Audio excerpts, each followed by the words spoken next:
اعوذ باللہ من الشیطان اللعین الرجیم بسم اللہ الرحمن الرحیم قال رسول اللہ صلی اللہ علیہ وآلہ وسلم لو كان البحر مدادا والأشجار أقلاما وأوراقها قرطاسا والجن والإنس كتابا لم محسوا مناقبه۔ ناظرین کرام، سب سے پہلے آپ تمام دوستداران امامت و ولایت کی خدمت میں عید سعید غدیر کی مناسبت سے تبریک کو تہنیت درس کرتا ہوں۔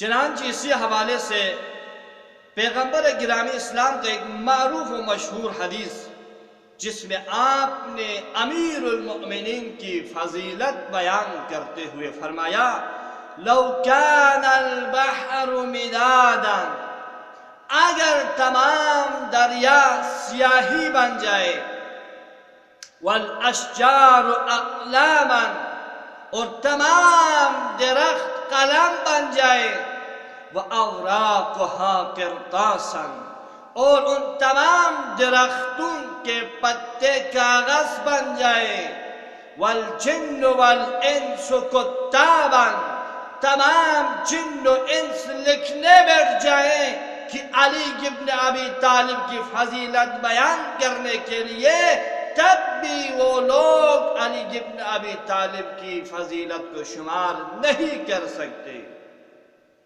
کیوں؟ کیونکہ تاریخ میں امیر المؤمنین کی اس قدر فضیلت بیان ہوئی ہے، مقام و مرتبت بیان ہوئی ہے کہ کوئی بھی آپ کے ساتھ برابری کا تصور نہیں کر سکتا۔ وہ کیسے؟ اس لیے کہ پیغمبر گرامی اسلام نے آپ کو اپنا بھائی، اپنا وصی، اپنا وارث کہہ کر خطاب فرمایا، انت اخی و وصی و وارثی۔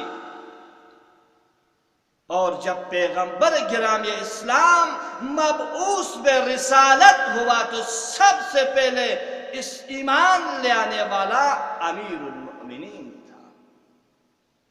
اسی طرح پیغمبر گرامی اسلام نے فرمایا انا مدینۃ العلم وعلی بابها، باب علم قرار دیا امیر المؤمنین کو، اس لیے کیونکہ آپ کا گوشت پیغمبر کا گوشت ہے، آپ کا خون پیغمبر کا خون ہے، آپ کا نفس پیغمبر کا نفس ہے، لحم کا لحمی، دم کا دمی، انفسنا و انفسکم۔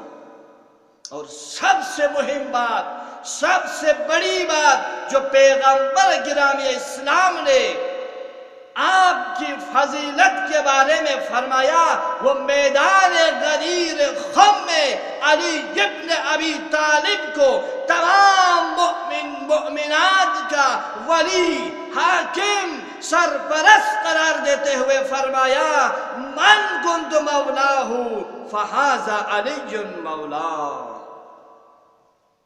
وآخر دعوانا الحمد للہ۔